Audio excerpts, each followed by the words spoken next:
Segundo, a atitude da igreja diante da perseguição deve ser oração. Olha o verso 26, olha o verso 24, ao verso 26, aonde diz assim: ouvindo isto, unânimes, levantaram a voz a Deus e disseram: Tu, soberano Senhor, que fizeste o céu, a terra e o mar, e tudo o que neles há. Quando a igreja escuta o que os apóstolos disseram sobre as perseguições, sobre o que tem acontecido no templo, sobre o que os sacerdotes, os anciões, os saduceus e a liderança religiosa tinham dito aos apóstolos, a igreja unânime se levanta em oração. Unânime quer dizer em um só propósito, juntos, com o mesmo espírito, na mesma comunhão. Comunhão aqui que significa do grego koinonia. Eles unânimes, eles juntos, eles oram ao Senhor, dizendo: o Senhor é soberano. A primeira coisa que eles reconhecem na oração era que Deus era soberano sobre todas as coisas. Deus é soberano sobre todas as coisas. Até mesmo aquelas que nós olhamos e achamos absurdo, como essa. Como é que os apóstolos que estavam andando com Jesus, que viram Jesus morrer, ressuscitar, estão pregando, fazendo o bem, curando dentro do templo e estão sendo perseguidos? A igreja olha para isso e diz: Tu és soberano sobre isso. Deus é soberano. E aqui eu quero falar sobre três verbos que resumem a ação de Deus durante toda a história da humanidade. Três verbos que resumem a ação de Deus sobre toda a história da humanidade. O primeiro Tu, soberano Senhor, que fizeste. Fizeste, esse verbo. Deus foi quem fez os céus, a terra e o mar. E tudo o que neles há. Deus é Senhor sobre tudo. Aqui há o resumo de Gênesis 1 até o 3. Deus foi quem fez todas as coisas. No nosso tempo, na nossa época, tem uma teologia chamada teologia relacional ou teísmo aberto. O que significa isso? Significa, essa doutrina acredita que Deus abriu mão dos seus atributos ao criar o mundo para ter um relacionamento verdadeiro com os seres humanos. Porque os teólogos dessa teoria dizem que se Deus sabe de todas as coisas e se Deus controla a história de todos e de toda forma, então não tem como o ser humano ter um relacionamento verdadeiro com Deus. Só que eles acreditam, de forma bem resumida, que o mundo é como um relojoeiro que faz o relógio, dá corda e deixa contando, seguindo o fluxo. E que Deus está se relacionando com os seres humanos, mas não sabe de terremoto, de maremoto e de coisas dessa natureza. Deus está construindo o futuro com o ser humano. Olha, quando nós olhamos para esse texto, nós podemos ver por esse texto e todo esse contexto dessa oração, que Deus é soberano sobre todas as coisas. Tu fizeste todas as coisas. Então Deus é soberano sobre todas as coisas. Segundo, que disseste. Olha outro verbo aqui, disseste. Aqui a igreja está citando Salmos, capítulo de número 2. Salmos, capítulo de número 2. Vamos ler esse salmo e aí nós retornaremos para esse texto. Salmos de número 2. Os versos 1 e 2, diz assim: Por que se enfurecem os gentios, e os povos imaginam coisas vãs? Imagina aqui, o verbo hebraico quer dizer meditar, pensar, raciocinar, sentar e pensar o que vai fazer contra. Os reis da terra se levantam e os príncipes conspiram contra o Senhor e contra o seu ungido. Veja bem, a igreja está citando esse salmo aqui de Davi. Então esse salmo, a princípio, se refere à pessoa de Davi. Davi, quando é ungido a rei e começa a reinar, os reis da terra começam a conspirar contra Davi, a se levantar contra Davi, a querer impedir o reino de Deus e lutar contra o ungido de Deus, que a princípio aqui é Davi.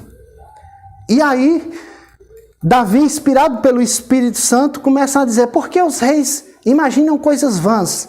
Veja bem, o que Davi está querendo dizer aqui com imaginar coisas vãs é como é que eles querem tirar o reino de Deus, tirar o poderio de Deus, tirar Deus do trono. Numa aplicação bem rápida e prática é o seguinte: eu quero dizer aqui, por que é que a China imagina que quer tomar conta do mundo? Eles podem conspirar, eles podem tentar, podem até parecer que vão vencer, mas isso é vão, isso é inútil, porque Deus é o Senhor da terra e rege a história da humanidade, com soberania absoluta. Então, aqui, Davi, inspirado pelo Espírito Santo, está fazendo referência a si mesmo, mas também está fazendo referência ao Messias futuro. E o terceiro verbo, meus irmãos, que eu quero que vocês prestem atenção aqui, ele está no verso de número 29. Predeterminaram. Verso de número 29. O primeiro é fizeste, disseste, e o terceiro verbo é predeterminaram. Então, os apóstolos lembram desse salmo, citam esse salmo,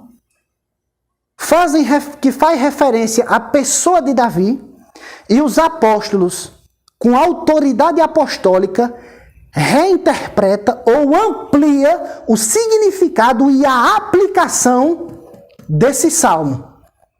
E começam a dizer, dizer que isso apontava para a pessoa de Jesus.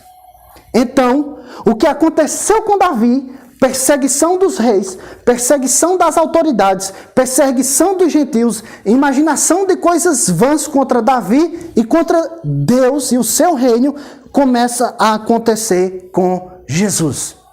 E olha só o que é que eles oram. Verso 27. Porque verdadeiramente se ajuntaram nesta cidade contra o teu santo servo Jesus, ao qual ungiste Herodes e Pôncio Pilatos, com gentios e grande parte de Israel, para fazerem o que tua mão e o teu propósitos predeterminaram. Então, quando Herodes, quando Pôncio Pilatos, quando os gentios e parte do povo de Israel estava tramando para matarem Jesus, pensando que estariam tirando o reino de Jesus, eles estavam cumprindo o decreto soberano de Deus. Quando o homem pensa que tomou o controle das mãos de Deus, na verdade ele está apenas cumprindo a sua vontade soberana. Veja que essas pessoas que eu citei, como Herodes, Pôncio Pilatos, as autoridades, os gentios e os israelitas, fizeram isso porque quiseram. Deus não obrigou ninguém, mas nós devemos aqui entender e conviver com esse mistério, que é a soberania de Deus e a liberdade humana. Para os apóstolos, isso era uma coisa harmoniosa. Então, nós devemos viver da mesma forma, de forma harmoniosa, com a soberania divina e liberdade e responsabilidade humana. Então, os apóstolos estão dizendo aqui que eles fizeram o que a mão de Deus predeterminou, mas mesmo assim, a culpa e a responsabilidade. E eles fizeram isso porque quiseram. Eu quero citar um exemplo aqui para mostrar que a soberania de Deus e a liberdade humana na cabeça dos apóstolos estavam em harmonia, citando aqui Mateus 11, 25. A partir do 25, vamos ler Mateus 11. A partir do verso 25, eu quero ler esses 5 versículos para mostrar que na cabeça dos apóstolos isso era uma coisa harmoniosa. Veja bem. Por aquele tempo, exclamou Jesus: graças te dou, ó Pai, Senhor dos céus e da terra, porque ocultaste essas coisas aos sábios e instruídos, ocultaste o reino de Deus, o conhecimento de Deus, e ele mesmo se ocultou para a elite religiosa. Jesus fez isso. Sábios instruídos, e as revelastes, Deus revelou aos pequeninos. Sim, ó Pai, porque assim foi do teu agrado. Tudo que me foi entregue por meu Pai, ninguém conhece o Filho senão o Pai, e ninguém conhece o Pai senão o Filho, e aquele a quem o Filho quiser revelar. É aquele a quem o Filho quiser revelar. Agora vamos seguir em frente, olha o que ele vai dizer. Vinde a mim, todos os que estáis cansados e sobrecarregados, e eu vos aliviarei. Ele ora a Deus dizendo que ocultou essas coisas, o reino de Deus, a pessoa dele, aos sábios instruídos. Ele revelou aos pequeninos, que aqui são os apóstolos, e ao mesmo tempo ele diz, vinde a mim, todos vós. Então as duas coisas andam lado a lado. A soberania de Deus absoluta e a liberdade e a responsabilidade dos seres humanos. E é isso que está aqui nessa oração que eles estão fazendo. O decreto de Deus andando lado a lado com a responsabilidade e a liberdade dos seres humanos. Então, meus irmãos, aqui nós aprendemos uma quarta coisa. Que foi Deus quem fez todas as coisas, o céu, a terra, o mar. Foi Deus quem controlou a história de Davi, foi quem segurou Davi, foi quem escreveu toda a história do seu próprio filho Jesus, ao qual Lucas disse que ele ia conforme tudo aquilo que já estava determinado. Nós devemos crer que esse Deus é soberano sobre todas as coisas. É por isso que você ora pelo seu filho, crendo que Deus pode intervir, porque ele é soberano sobre cada célula que está no corpo. É por isso que nós oramos pelo um parente que está lá em São Paulo, porque nós acreditamos que Deus é soberano e pode intervir lá. É por isso que nós oramos para que cristãos deixem de ser perseguidos ou livrados do outro lado do mundo, para que pessoas sejam livres do governo chinês. É porque nós acreditamos na soberania de Deus que nós oramos. E continuaremos assim, porque Deus é o Senhor da história.